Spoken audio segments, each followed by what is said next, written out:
June 1944. The coast of Normandy is engulfed in smoke and noise. The sun pierces through the gray clouds, reflecting in puddles of seawater soaked with fuel oil. On Juno Beach, beside the wrecked landing barges, the heavy silhouettes of tanks crawl slowly forward. Their armor is caked in mud, chains grind, and tracks sink into the sand. At first glance, they appear to be ordinary Churchill's British infantry support tanks. But on their rear is a strange trailer, like one from a truck, and a thick hose running along the hull. This is the Churchill Crocodile, one of the most unusual inventions of the Second World War. A tank that could breathe fire. At 14:20, Sergeant Arthur Milner gives the command, "Fire!" From the front of the vehicle bursts a column of flame nearly 100 meters long. The air instantly heats up, and the smell of burning oil overpowers the scent of gunpowder. The fire crashes down on a concrete bunker where German machine gunners are entrenched. Within seconds, a white flag flies out of the embrasure. The infantry advances. Thus, the crocodiles entered history, not as a symbol of cruelty, but as a weapon that saved lives. German resistance crumbled wherever these machines appeared. They were feared, but it was often fear that prevented slaughter. Yet the road to this moment was long and nearly hopeless. The story of the Churchill Crocodile begins not on the beach, but in the offices of engineers and in desperate letters from commanders searching for a way to stop the endless losses during assaults on fortifications. By 1942, the Allies knew the upcoming landing in Europe would be the war's greatest challenge. The Atlantic Wall, a system of German fortifications stretching from Norway to the Bay of Biscay, had turned the French coast into an impregnable fortress. Every bunker, every concrete machine gun nest demanded enormous sacrifices to be destroyed. Infantry storming pillboxes died by the dozens. German flamethrowers and machine guns held back advances even where aviation and artillery had already scorched everything around. It was then that the British decided walls should be breached not with shells, but with fear. They recalled an old idea, a flamethrower tank, first conceived during the First World War, but then too primitive and dangerous for the crew. Now, technology allowed it to be done safely. The main problem: how to fit a high-pressure system and a fuel tank into the same hull as the crew. The solution was unexpected. The fuel was placed in an armored trailer, connected to the tank by a flexible hose. It held 400 gallons of a mixture based on napalm and diesel. A high-pressure pump forced it through a pipe to a nozzle, where the stream was ignited by pyrotechnic cartridges. Thus emerged a flamethrower capable of spewing fire up to 110 meters, withstanding direct hits and continuing the fight. Work was carried out in strict secrecy at the Bovington Training Ground in Scotland, where engineers from Vauxhall Motors, together with military personnel from the Royal Engineers, transformed the Churchill from an ordinary tank into a machine of psychological warfare. When the first models entered service, even British officers reacted with caution. Some considered the Crocodile an inhumane weapon. Others thought it overly complex and vulnerable. But calculations showed if it could force the enemy to surrender without bloody assaults, its use was justified. Tests confirmed concrete, wood, sandbags, nothing could withstand a direct hit, and most importantly, the effect was immediate. Even hardened German soldiers fled their shelters in panic when they saw the approaching tank with its trailer of death. On the beaches of Normandy in June 1944, There were only 80 such machines. But it was they who opened the way for hundreds of thousands of soldiers, breaking through defenses precisely, without mass casualties. Their roar could be heard for kilometers. Their appearance meant one thing: resistance was futile. Historians would later say that the Churchill crocodile embodied the British character: heavy, stubborn, clumsy, but fearless and resolute.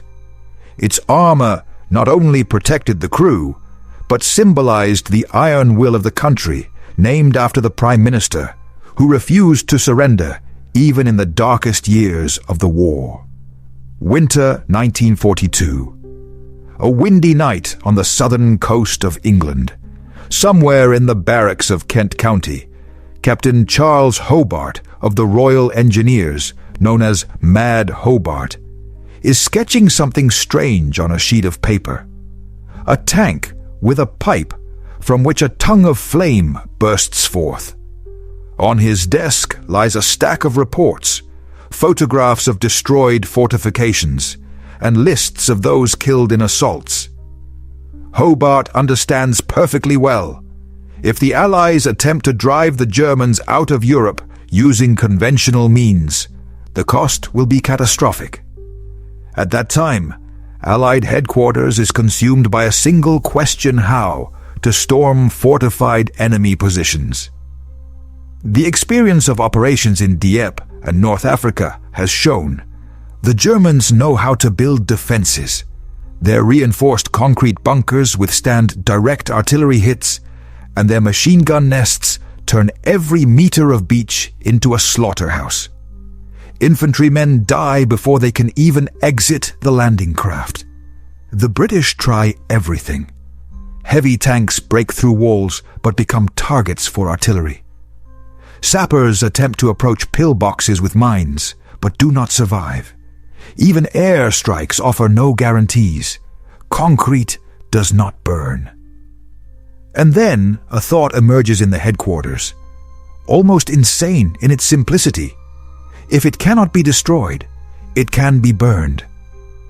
Thus begins the search for a solution that will forever change the face of war. The first attempts to create a flamethrower tank date back to the First World War. Back then, engineers tried to install a gasoline tank and a pump inside the hull, but the pressure was too low and the armor too thin. If the tank was hit, the crew turned into a torch. The experiment was deemed a failure and forgotten for 20 years. But in 1942, engineers returned to the idea.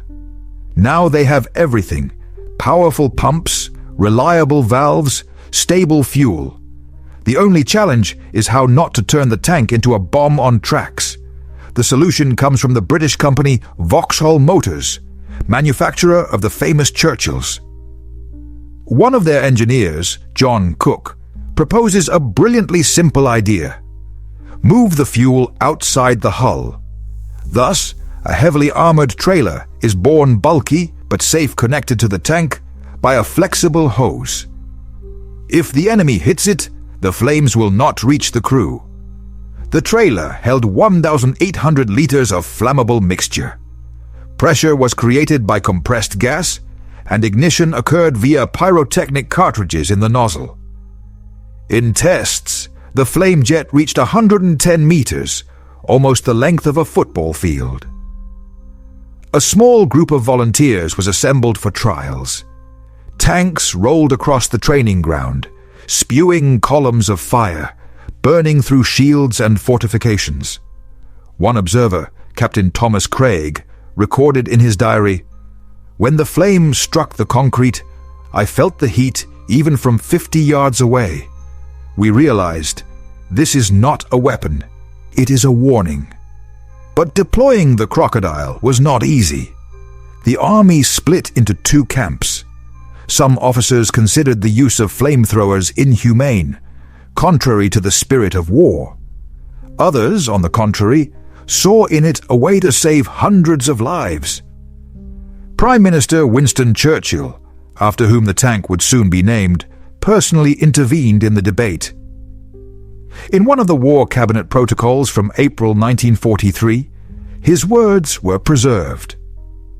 "If the German builds a fortress, I want a dragon capable of burning it from the inside."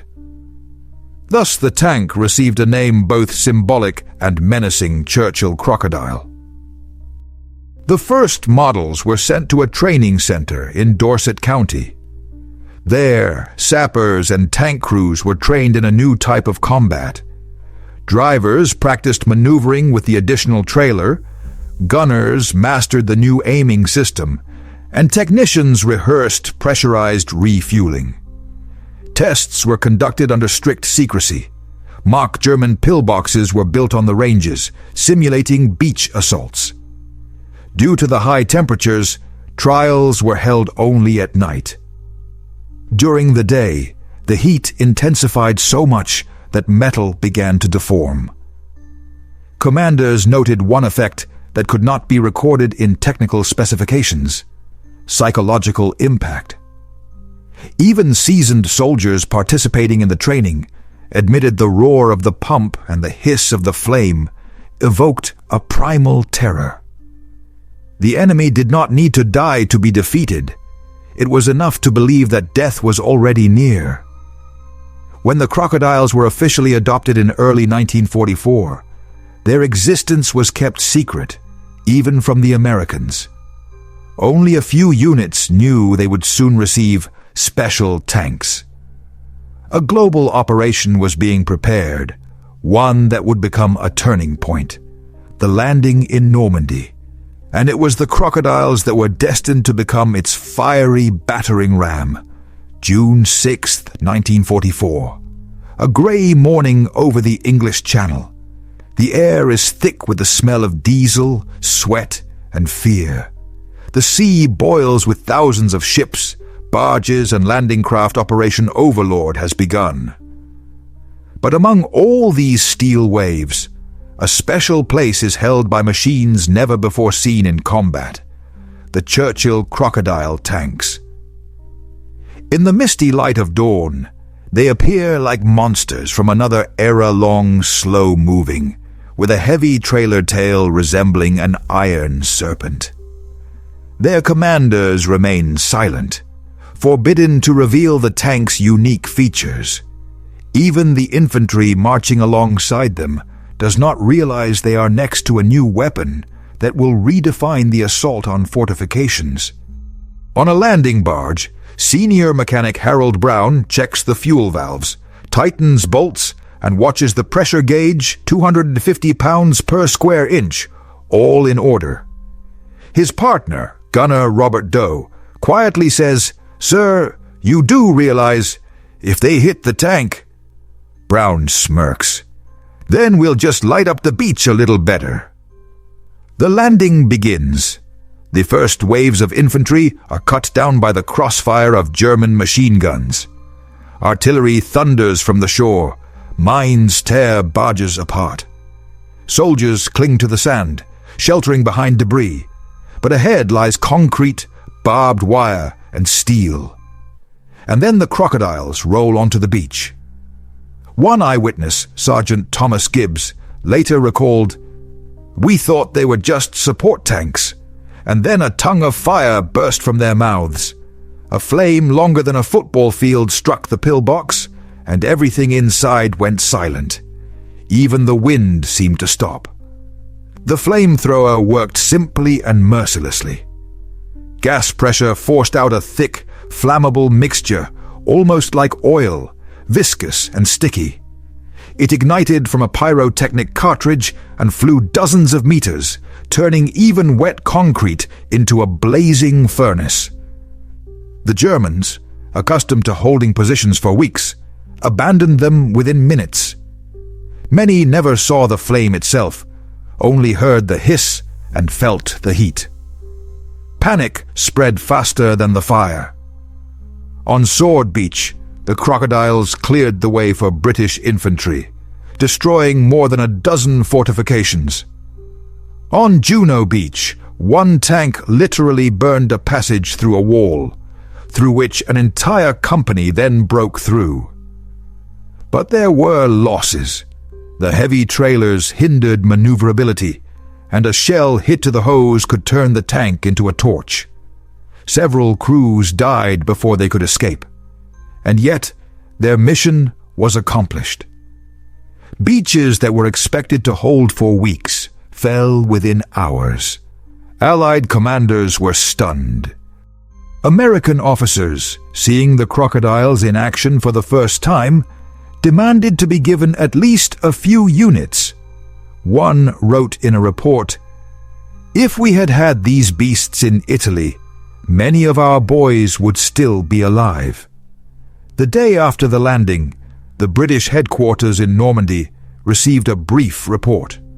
Churchill crocodile proven effective.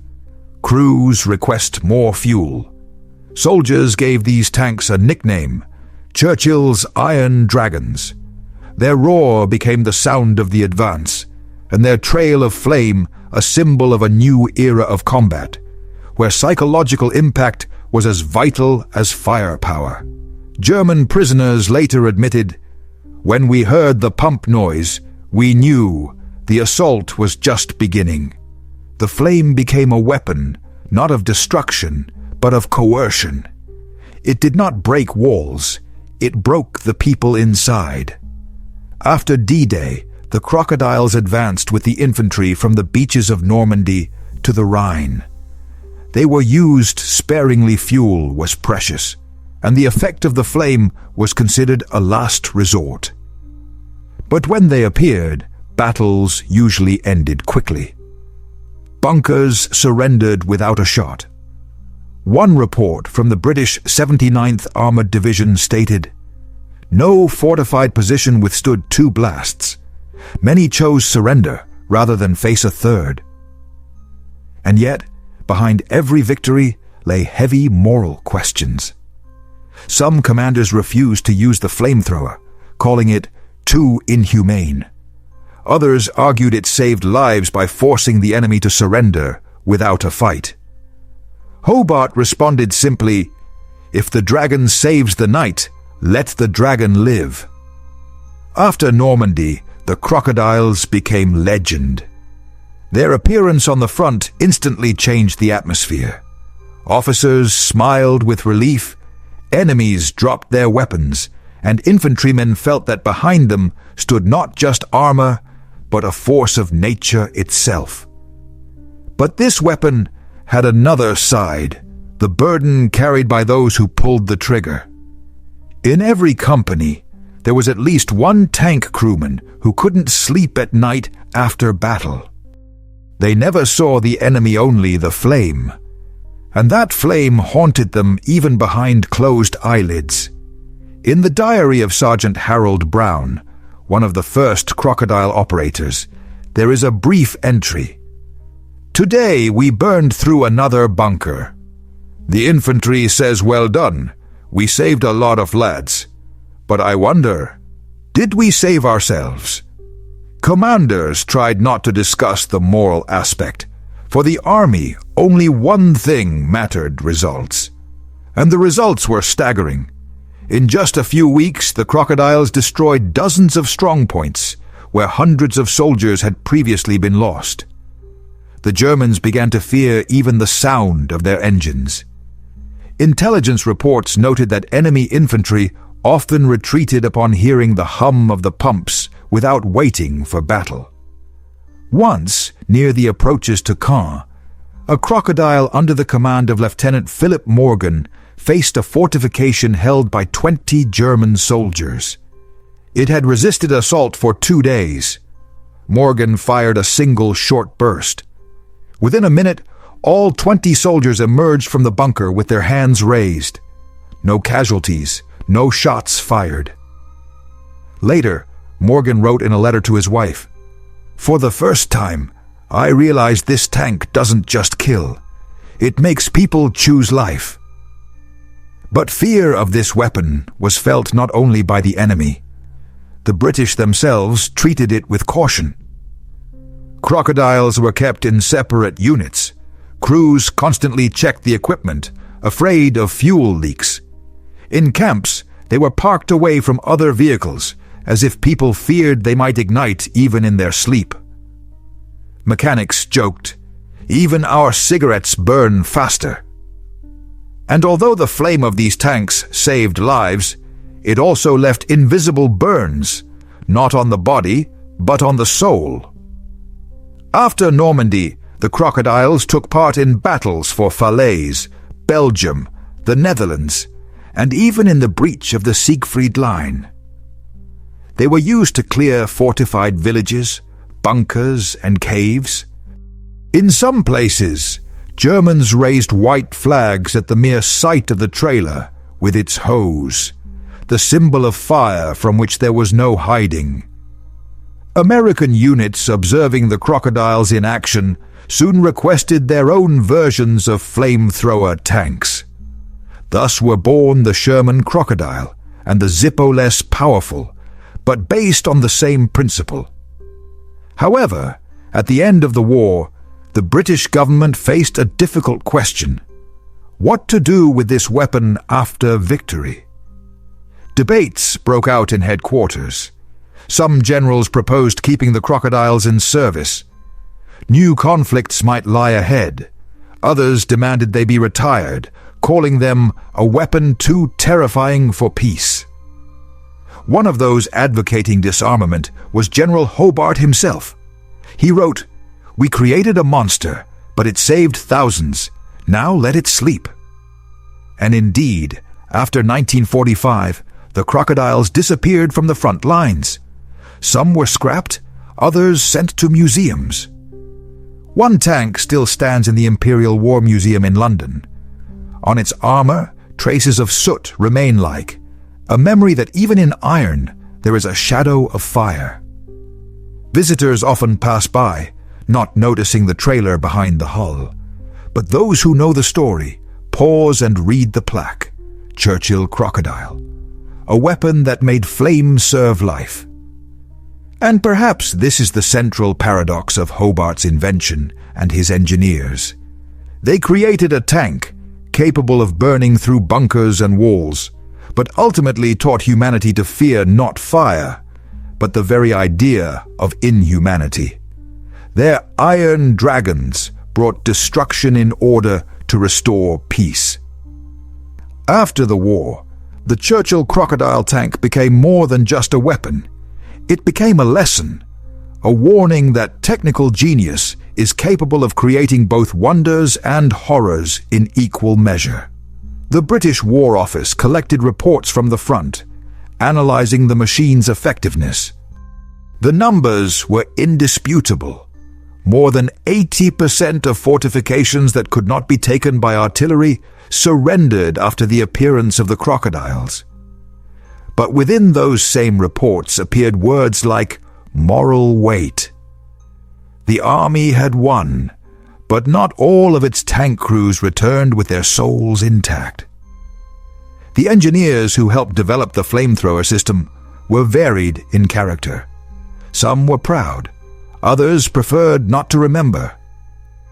The chief designer, Major Jack Flam, later admitted in an interview, "We didn't think about fear. We thought about pressure in the pipeline." But history placed its own emphasis.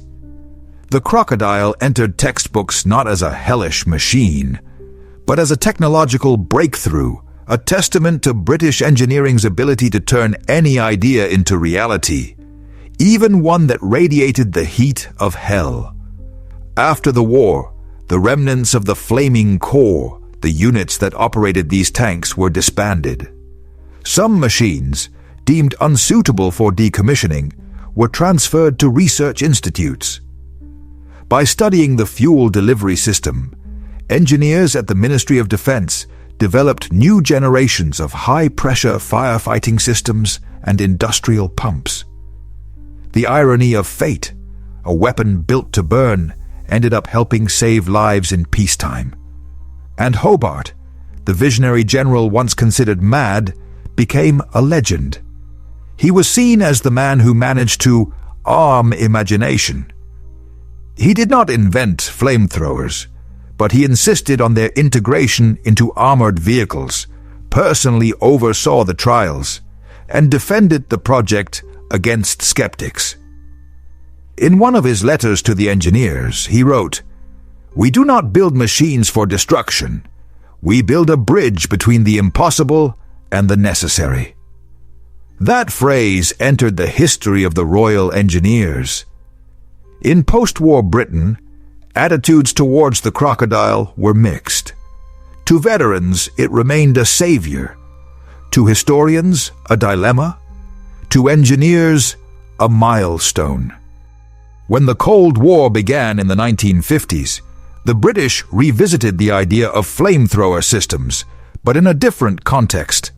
Not as weapons of fear, but as tools of psychological influence and engineering superiority. In one of the Ministry of Defense's secret memos from 1952, it was written, "The experience of the crocodile showed that technology can even tame the element of terror and make it a tool of discipline." Today, the crocodile stands in museums not as a monster of war, but as a symbol of the technical boldness of an era when humanity walked the edge. Its hull is mottled with rust, but if you step closer, you can see traces of soot around the flamethrower port. These dark rings are the fingerprints of history, marks from a time when flame decided fates. And yet, behind all that steel and heat lies a human story. The story of engineers who lost sleep fine-tuning pumps and valves. The story of soldiers whose hands trembled not from cold, but from the realization that they held in their grip a force akin to nature itself. The story of enemies who, for the first time, learned that fear can be louder than bullets. At the end of his life, one mechanic who had worked on crocodile production in Birmingham said in a BBC documentary, "I didn't know I was making a weapon. I was just welding steel. But now, when I see that tank in the museum, I think maybe that was our way of surviving. We simply forged fear so it wouldn't forge us.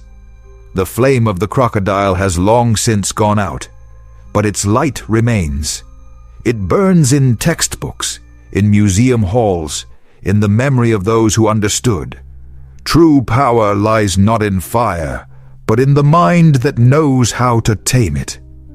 When the war ended, the skies over Europe became grey and quiet once more. Tanks that had once roared through street battles now stood in depots like sleeping beasts. Among them were the Churchill crocodiles. Their hulls were covered in soot, and their pierced armor plates bore the scars of war. Mechanics walked around them slowly, with reverence and unease, as if afraid that even extinguished machines still remembered what they had been. To the British, the crocodile became a symbol of resolve. To the Allies, it was proof of engineering brilliance. And to those who found themselves on the other side of the front, it was the embodiment of a nightmare. Many German soldiers later recalled that no other weapon provoked such panic. One captured officer, whose interrogation transcript is preserved in the archives, said, "We weren't afraid of death. We were afraid of those tanks with fire. When they appeared, you didn't think about victory. You just wanted to disappear." The psychological effect was so powerful that in some cases, German garrisons surrendered before the battle even began, simply upon hearing the distinctive roar of the pumps feeding napalm into the flamethrower pipes. But those who operated the crocodile paid a different price. Many veterans admitted they felt a conflict between duty and conscience. They knew that without these machines, thousands of soldiers would not have returned home. But they also knew that their weapon was not just lethal, it broke the human spirit. At a post-war tank crew gathering in 1948, Sergeant George Milner said, "When I look at that tank, I don't see flame. I see faces. Ours, theirs, all the same, only covered in ash." After those words, the hall remained silent for a long time. The British government understood. The crocodile could not simply be written off. It had become part of the legacy of war, not only as a weapon, but as a moral example. Psychologists working with veterans began to study the impact of fire weapons on the soldier's psyche. This led to the first research into the phenomenon of combat fatigue and moral stress, long before it became known as PTSD. The archives of the Ministry of Defense are filled with reports of unusual exhaustion among crews. One doctor wrote, "Those who served in the crocodiles fall asleep with the smell of kerosene and wake up to it. They feel as though the flame lives inside them." Meanwhile, the engineers who had developed the flamethrower system returned to civilian life. Many found work in industry, in heating systems, fuel pumps, and firefighting equipment.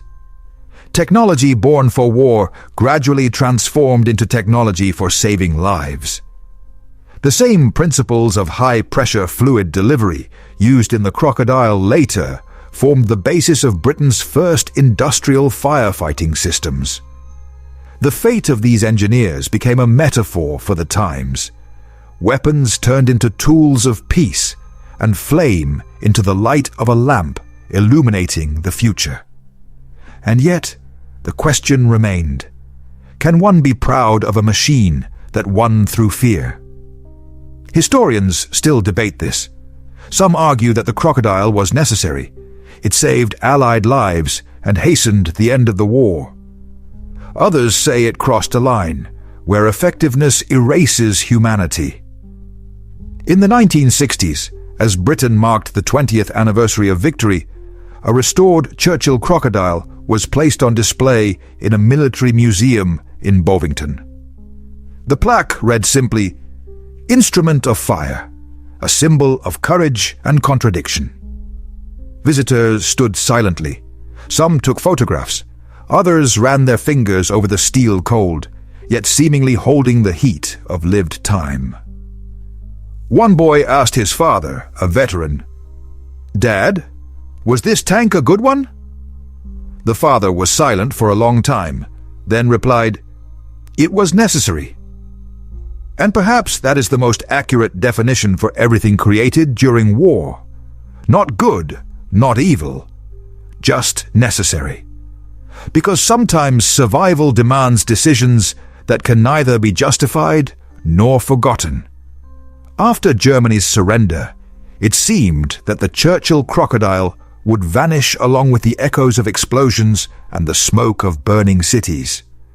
But the story of this tank did not end in 1945. In truth, it became a ghost of the Cold War, a reminder that monstrous power, once created, does not disappear. It simply waits for a new time. By the late 1940s, British military officials increasingly asked themselves, could the crocodile be useful in a new world, where the enemy no longer wore the uniform of the Wehrmacht, but stood on the other side of the Iron Curtain? In 1949, several crocodiles were secretly transported to a testing range near Salisbury Plain. Officially, it was for testing flamethrower systems against fortified positions. Unofficially, it was to assess whether such equipment could be used in the event of a Soviet invasion of Western Europe. At the same time, engineers working at Vauxhall Motors received new orders to modify the old tanks for modern conditions. They were now to carry a new generation of napalm mixture, with higher combustion temperatures and greater range. When one of the designers, Peter Wilkinson, saw the results of the first tests, he wrote in his diary, "The flame turned almost white. It didn't just burn, it vaporized." These notes were kept classified for many years. Nevertheless, even the most devoted advocates of firepower understood. The era had changed. The world had entered the nuclear age, and a flamethrower tank seemed almost an anachronism. But the military was in no hurry to abandon the idea. Among the generals, a new concept emerged: psychological weaponry for tactical intimidation. It was proposed that crocodiles be used in special situations, for example, to defend NATO bases or military airfields from enemy infantry. Their mere presence was expected to cause panic. The tanks even participated in joint exercises with the Americans, where the psychological impact of a fire assault on soldiers' morale was studied. A 1952 NATO psychological report stated, "No means evokes such primal fear as the sight of moving fire. Even in the modern era of rockets and atoms, fire remains humanity's oldest terror." Meanwhile, scientists sought to tame the technology. The fuel delivery system developed for the crocodile proved incredibly reliable. British engineers used it as the foundation for new firefighting pumps, industrial nozzles, and even prototypes of low-thrust jet engines.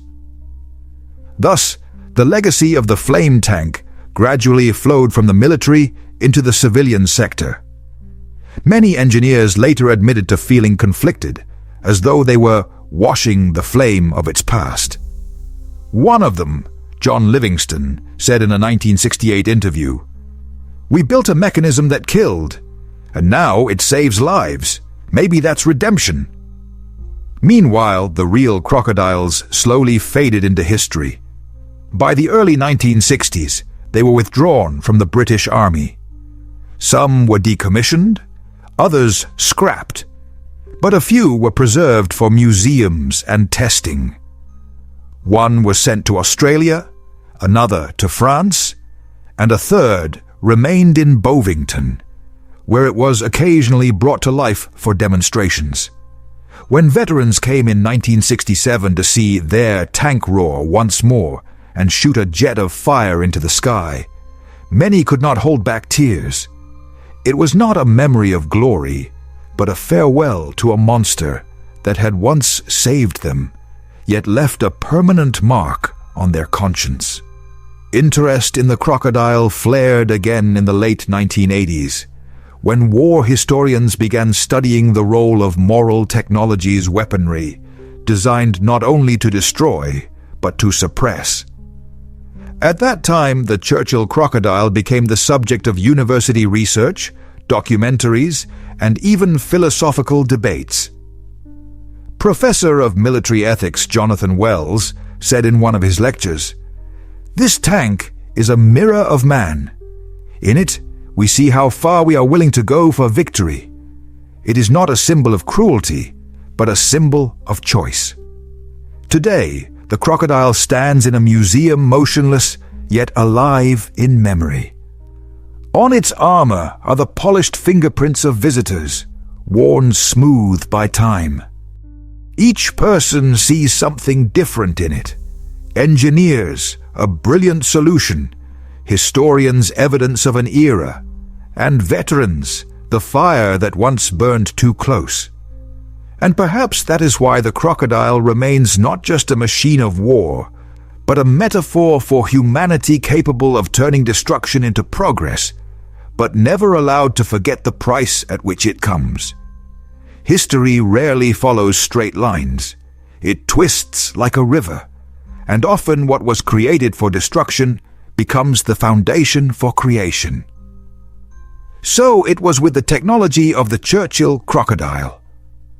After the war, the British engineers who had worked on its flamethrower system did not leave science. They simply changed direction, from the front lines to the future. In the early 1950s, strange experiments were conducted at the old testing ground near Bedford. Where once the crocodile's flame had been tested, now stood metal cylinders, pumps, and pipes. From them burst steady tongues of fire, not forward, but upward. This was Project Phoenix, a classified attempt to adapt fuel delivery principles for aviation needs. The system developed for the tank provided a constant high-pressure flow, resistant to overheating and unaffected by vibration or acceleration. For jet engine designers, it was a revelation. One of the engineers, Sir Arthur Mitchell, later admitted in a BBC interview, "When I first saw how the crocodile's nozzle worked, I realized it wasn't just a weapon. It was a perfect model of controlled energy flow. All we had to do was turn that flow toward the sky." That's how the first British test chambers for liquid-fueled rocket engines were born. The pump design inherited from the tank proved so reliable that British engineers used it as a foundation in developing the de Havilland Comet jetliner and the experimental Rolls-Royce Avon engines.